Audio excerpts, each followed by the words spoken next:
Çin Halk Cumhuriyeti, kısa adıyla Çin, Asya kıtasının doğusunda ve Pasifik Okyanusu'nun batı kıyısında bulunuyor. Çin yaklaşık 9,6 milyon kilometrekarelik yüz ölçümüyle Asya'nın en büyük ülkesi. Dünyanın ise Rusya ve Kanada'dan sonraki 3. büyük ülkesidir. Yaklaşık 1,41 milyar kişilik bir nüfusa sahiptir. Bu devasa nüfus dünya nüfusunun yaklaşık %20'sini oluşturur ve Çin'de her dakika ortalama 34 çocuk doğar. Tahmin edilebileceği gibi Çin'in 100'den fazla şehrinin nüfusu 1 milyondan fazladır. Çin'de çok ilginç alışkanlıklar var ve şimdiden uyarmalıyım ki mideniz bulanabilir. Örneğin bu ülkede yere tükürmek nedense çok yaygın bir alışkanlık. Başka bir ilginç olan alışkanlık ise sofrada geğirmek. Ayrıca Çin'de küçük çocuklar istedikleri yere istedikleri gibi tuvaletlerini yapabiliyorlar. Ve bu durum kimseye garip gelmiyor, hatta oldukça normal karşılanıyor. Çok şaşıracağınız ve büyük ihtimalle iğreneceğiniz bir şey daha var ki, o da Çinlilerin yumurtaları bebeklerin idrarında kaynatmaları. Bir zamanlar kabusumuz olan Covid-19'un ana vatanı Çin Halk Cumhuriyeti'ni gelin hep birlikte tanıyalım. İyi seyirler.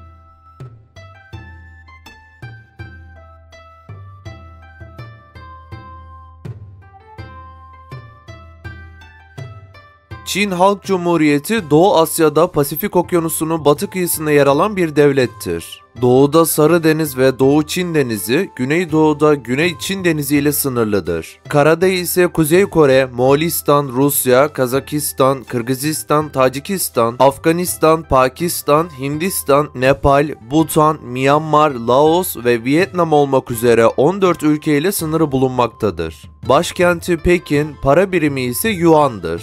Çin'de çok fazla etnik grup bulunmaktadır. Toplam nüfusun yaklaşık %93'ünü Han kimliği olarak adlandırılan güneydeki Kantonez ve Hakka grupları meydana getirmektedir.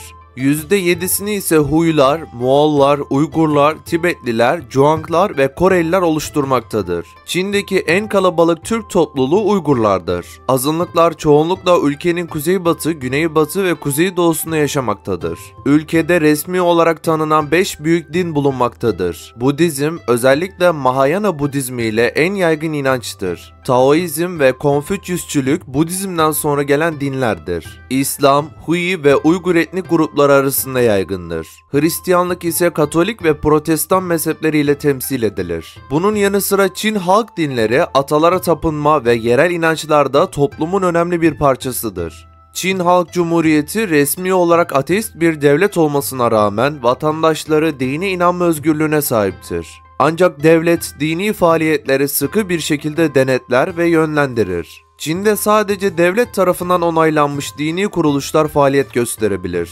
Bu sebeple Çin'de dini yaşam devletin kontrolü altında şekillenmiştir. Çin'in Doğu Türkistan'a yönelik politikaları 20. yüzyıldan günümüze kadar çeşitli biçimlerde devam etmektedir. Günümüzde Doğu Türkistan coğrafyasının büyük bölümü halen Çin Halk Cumhuriyeti'nin sınırları içerisinde yer almakta ve Sincan Uygur Özerk Bölgesi olarak isimlendirilmektedir. Bu bölgenin demografik yapısı Çin'in iskan politikalarıyla değiştirilmiş ve Türkler bölgede azınlık konumuna düşürülmeye çalışılmıştır. Sahip olduğu zengin yeraltı ve yerüstü kaynakları ile Çin için büyük önem arz eden Doğu Türkistan'da halk, uzun yıllardır devam etmekte olan Çin zulmü sebebiyle bugün oldukça zor durumdadır. Keyfi gözaltı ve hapis cezaları, inanç ve ibadet hayatına yönelik kısıtlamalar, zorunlu kürtaj uygulamaları, taciz ve tecavüz vakaları, eğitim ve ticaret hayatında çıkartılan zorluklar, gündelik yaşamı zorlaştıran bürokratik kararlar, mala el koyma gibi sayısız yöntemle halkı bezdirme politikaları kesintisiz biçimde devam etmektedir.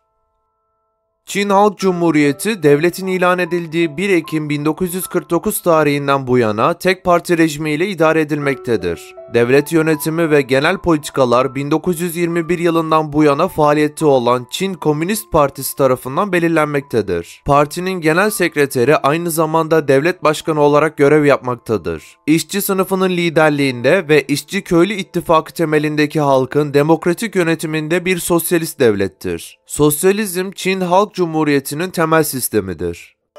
Çin'de eğitim sistemi 6 yıl ilkokul, 3 yıl ortaokul ve 3 yıl lise eğitiminden oluşuyor. Lise öncesi eğitim herkes için zorunlu. Ortaokul sonrası liselere yerleştirme sınavı, lise sonrasında ise adına Çince'de Gaokao denilen üniversiteye yerleştirme sınavı bulunuyor. Okulların hepsinde tam gün eğitim uygulanır. Birçok okulda öğrenciler sabah 7.30'dan önce okula gider ve 4'e kadar okulda kalır. Liselerin çoğunda dersler 4'te bitmesine rağmen öğrenciler saat 9'a kadar okulda kalıp ödev yaparlar. Birçok lisede okul içinde öğrenci yurdu da bulunur. Çin'deki eğitim sistemi uzun yıllardır süregelen ve küçük düzeltmeler haricinde mantıken neredeyse hiç değişmemiş olan bir sistem. 40 yıl önce öğrenciler ne kadar çok ödev ve ezber yaptılarsa şu anda da en az o kadar ezber ve ödev yapıyorlar. En büyük fark bugünkü eğitim sisteminin hafif teknoloji soslu olması. Ödev yapmak Çinli öğrencileri ilk ve orta öğretim hayatları boyunca en çok meşgul eden konu. Zira Çin'de eğitim sistemi ödev üstüne kurulu. Ortalama bir Çinli öğrenci her gün 3-5 saat arası ödev yapmak zorundadır. Ülkede okuma yazma oranı yaklaşık olarak %96.4'tür. Çin, geniş coğrafyası ve kültürel çeşitliliği nedeniyle birçok dilin konuşulduğu bir ülkedir. En yaygın konuşulan dil olan Mandarin Çincesi, ülkenin resmi dili ve eğitim dili olarak kullanılır. Bununla birlikte ülkenin farklı bölgelerinde çok sayıda lehçe ve dil mevcuttur. Kantones, Hong Kong, Macao ve Guangdong eyaletinde yaygın olarak konuşulan bir dildir. Shanghainese, Şangay ve çevresinde konuşulan bir lehçedir. Hokkien, Fujian eyaleti ve Tayvan'da yaygındır. Hakka, Güney Çin'deki bazı topluluklarda konuşulur. Ayrıca Tibetçe, Tibet özerk bölgesinde, Uygurca, Sincan Uygur özerk bölgesinde, Uygur Türkleri tarafından, Moğolca ise İç Moğolistan'da yaygın bir şekilde konuşulmaktadır. Bu zengin dil mozaiği, Çin'in kültürel çeşitliliğini ve tarihi zenginliğini yansıtır. Dünya nüfusunun %20'sini barındıran Çin, buna karşılık dünya kaynaklarının kısıtlı bir kısmına sahiptir. Dünyadaki içilebilir su ve toplam tarım alanlarının %7'sini, ormanların %3'ünü ve petrolün %2'sini coğrafyasında barındırmaktadır. Çin, petrol rezervlerini 2.8 milyar ton, doğal gaz rezervlerini de 3.2 trilyon kübik metre olarak açıklamaktadır. Bazı yeraltı kaynakları açısından ise şanslı sayılabilir. Ülkede önemli miktarda kömür, demir, boksit, manganez, potasyum ve pirit rezervleri bulunmaktadır. Buna rağmen Çin, metalürji sanayisinin hızlı gelişmesi sebebiyle ihtiyaç duyduğu minerallerin büyük kısmını ithal etmektedir. Ülkedeki en önemli tarımsal ürünler pirinç, buğday, patates, yer fıstığı, elma ve pamuktur. Balıkçılık ve hayvancılık önemli geçim kaynaklarındandır. Ülkede yük taşımacılığının 1/4'ü, yolcu taşımacılığının ise 1/3'ü demir yolları ile gerçekleştirilmektedir. Çin'in 78.000 kilometre uzunluğundaki demiryolu ağı, ABD ve Rusya'dan sonra en uzun demiryolu ağıdır. Çin, ABD'den sonra en uzun otoyol ağına sahip ülkedir ve ülkedeki karayolların çoğunluğu otoyol ağına bağlanmaktadır. Tüm gelişmelere rağmen karayolları ağı hızla artan motorlu taşıt sayısı nedeniyle yetersiz kalmaktadır.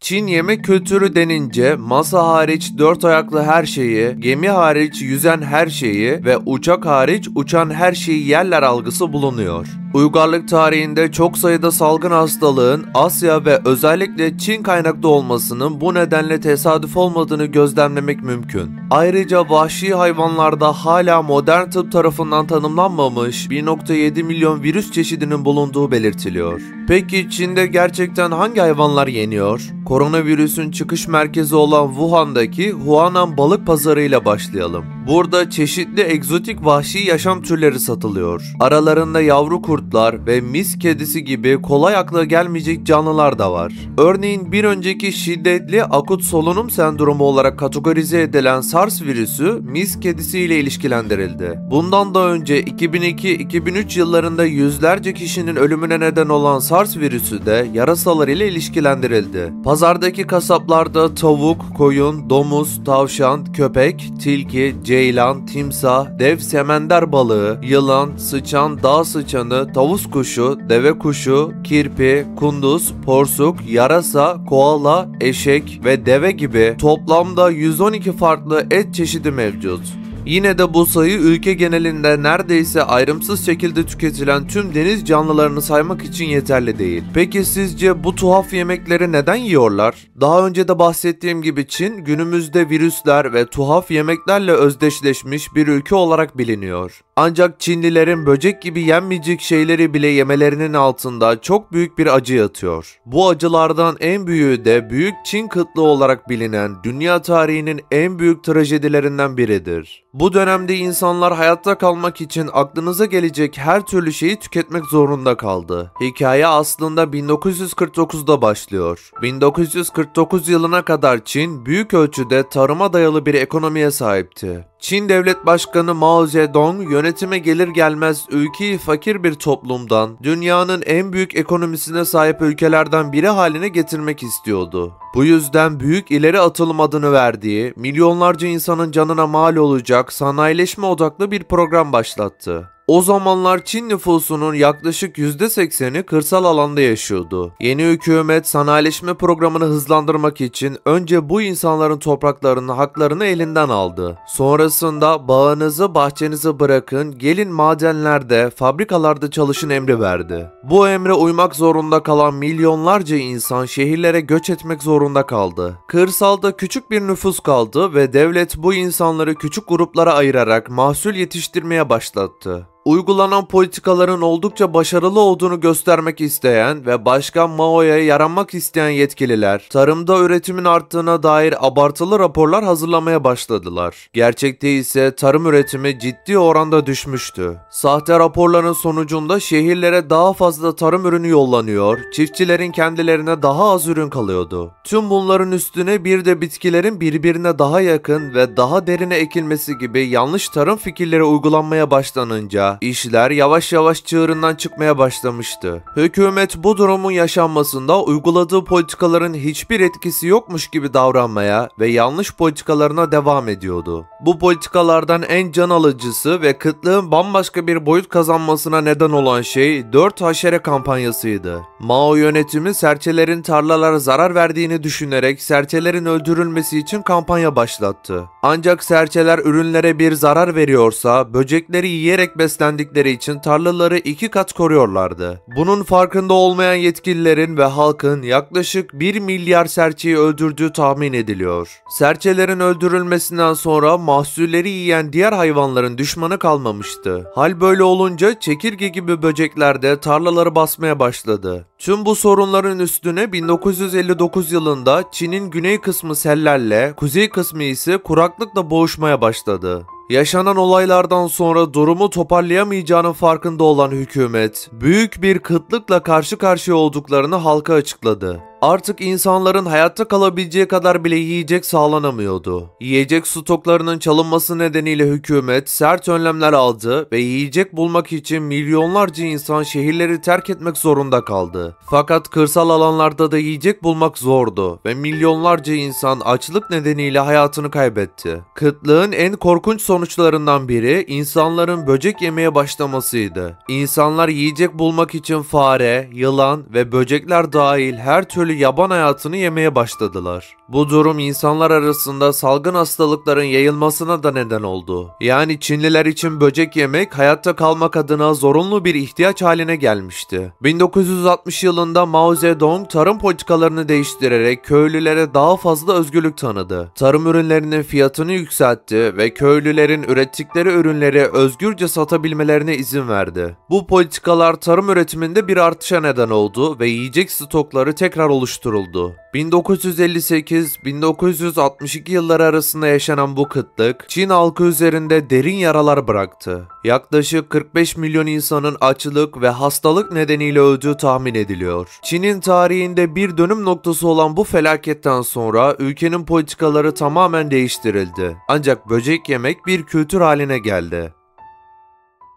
Çin kültürü binlerce yıllık geçmişi ve farklı coğrafi bölgelerinde gelişen çeşitli gelenekleriyle dikkat çekiyor. Bu gelenekler kimi zaman tuhaf görünebilir ancak her biri derin anlamlar taşır. Çin'in benzersiz geleneklerinden bazıları şunlardır. Olur da bir Çinli ile karşılıklı pilav yiyecek olursanız chopstickleri asla pilava dik bir şekilde saplamayın. Çin kültüründe chopsticklerin pilava dik bir şekilde saplanması ölümleri anma ritüellerine atıfta bulunur ve karşınızdaki kişinin ölmesini arzuladığınız anlamına gelir. Türkiye'de bazı bölgelerde kaşığı pilava dik bir şekilde saplamak evlenmek istediğinizi gösterir. Fakat Çin'de bu ciddi bir kabalık olarak kabul edilir ve Çinli birine büyük bir hakaret olarak algılanır. Ayrıca sofrada geğirmek yemeği beğendiğinizi gösterir. Bu yüzden sofradan kalkmadan önce birkaç kez geğirmeye çalışmak oldukça nazik bir hareket olarak görülür. Bir diğer alışkanlık ise Çinlilerin her zaman yanlarında sıcak su taşımalarıdır. Çinliler sıcak suyun mideyi rahatlatır inanır ve yemeklerden önce mutlaka sıcak su içerler. Çin'de misafirliğe gittiğinizde çayınız tazelenirken sizin fikriniz sorulmaz. Çay bittikçe yeniden doldurulur. Ev sahibinin misafirperverliğinin bir göstergesi olarak kabul edilir ve çay dolu olduğu sürece sizden memnun olduklarını gösterir. Çin'deki binalarda, otellerde ve asansörlerde 4, 14, 24 gibi dörtlü sayılar bulunmaz. Çünkü 4 sayısının Çince'deki söylenişi ölüm kelimesinin söylenişiyle aynıdır. Bu nedenle uğursuz kabul edilip bu binalarda bu sayılara yer verilmez. Bu kültürel tabu özellikle hastaneler ve oteller gibi yerlerde oldukça yaygındır. Çin'de bazı düğün gelenekleri gerçekten şaşırtıcı ve ilginç. Örneğin Çinli gelinler düğünlerinden bir ay önce her gün 1 saat boyunca aralıksız ağlarlar. Bu ağlama sevinçlerini göstermek amacıyla yapılır ve ilk 10 gün sonunda geline annesi de eşlik eder. Son 10 gün ise büyük annesi de hayattaysa o da bu ritüele katılır. 30 gün sonunda ailedeki tüm kadınlar bir araya gelir ve 1 saat boyunca ağlarlar. Çin'de bir yeri ya da kişiyi işaret parmağıyla göstermek büyük bir ayıp olarak görülür. Bunun yerine baş parmağınızı ya da tüm elinizi kullanmalısınız. Bir gelenek ya da alışkanlık değil. Ancak Çin hakkında büyük ihtimalle ilk defa duyacağınız bir şey de futbolun kökeninin Çin'e dayandığıdır. Ayakla topu tekmeleme oyunu yani kuju çok eski Çin hanedanı dönemlerinde oldukça popülerdi. Günümüz futbolunun temelleri aslında bu eski oyuna dayanıyor. Çin'de verilen hediyeler ilk seferde kabul edilmez. Çünkü bu görgüsüzlük olarak kabul edilir. Hediyeler en az 3 kez reddedildikten sonra kabul edilir. Bu da karşılıklı nezaketin bir göstergesidir. Çin'de koruma köpekleri yerine koruma kazları kullanılır. Kazlar doğaları gereği saldırgan ve koruyucu hayvanlar olduğu için mükemmel bekçilerdir. Çin'e gelen turistler ise koruma kazlarının fotoğrafını çekmek için sıraya girerler. Ayrıca turistler yemek yemek için lokantaya gittiğinde bahşiş bırakmaya çalışırlar. Fakat Çin'deyseniz gittiğiniz lokantada bahşiş bırakmamalısınız. Bahşiş bırakmak Çin'de kabalık olarak kabul edilir. Hizmetin karşılığını ödemek için yeterli olduğu düşünülür ve ekstra ödeme yapmak karşı tarafa eksiklik hissettirdiği anlamına gelebilir. Çin'de yere tükürmek yaygın bir alışkanlıktır. Her yere uyarılar asılsa ve tükürenlere cezalar verilse de bu alışkanlığın önüne geçilememektedir. Çin'deki insanlara göre tükürmek sağlıklı bir alışkanlık. Eğer uykunuz geldiyse Çin'de neredeyse her yerde uyuyabilirsiniz. Çinliler uykuya oldukça önem verirler ve bankta, kaldırımda hatta yolda bile çekinmeden uyuyabilirler. Ayrıca Çin'de küçük çocuklar istedikleri yere tuvaletlerini yapabilirler. Bu tuvalet eğitiminin bir parçası olarak kabul edilir. Bu sebeple çocukların pantolonları genelde kolay açılabilir şekilde üretilir. Ayrıca bu ülkede erkeklerin serçe tırnağını uzatması statülerinin bir göstergesidir. Eski zamanlarda din adamları ve soylular, işçiler gibi ellerini yıpratmadıklarını göstermek için tırnaklarını uzatırlarmış. Bu gelenek günümüzde de devam etmektedir. Çin'de oyun konsolları 3 yıl önce kullanılmaya başlandı. Çünkü öncesinde kesinlikle yasaktı. Bu yasak kalktıktan sonra oyun konsolları hızla popülerlik kazandı. Aynı zamanda Çin'de günlük yaşamda rahatlık oldukça önemlidir. İnsanlar pijama ve terliklerle dolaşabilirler, şıklık aramazlar. Sokaklarda pijama ve terlikle dolaşmak oldukça yaygındır. Bir başka ilginç alışkanlık ise çocukların idrarında kaynattıkları yumurtaları yemeleridir. Bize epey iğrenç gelse de bu yumurtalar Çin'de en sağlıklı besinlerden biri olarak kabul edilir ve özellikle Doğu Çin'de popülerdir. Bunun yanı sıra maalesef hala devam eden bir gelenek olan köpek yeme festivali bir dönem yasaklanmış olmasına rağmen tekrar düzenlenmeye başlanmıştır. Çinliler köpek yemenin vücut ısısını düzenlediğine, sağlıklı olduğuna ve iyi şans getirdiğine inanırlar. Videomuzun sonuna geldik. Sizlere çok daha fazla ve kaliteli belgeseller üretebilmemiz adına videomuzu beğenerek ve kanalımıza abone olarak bize destek olabilir. Aynı zamanda bizlerin daha birçok belgesel severe ulaşmasını sağlayabilirsiniz.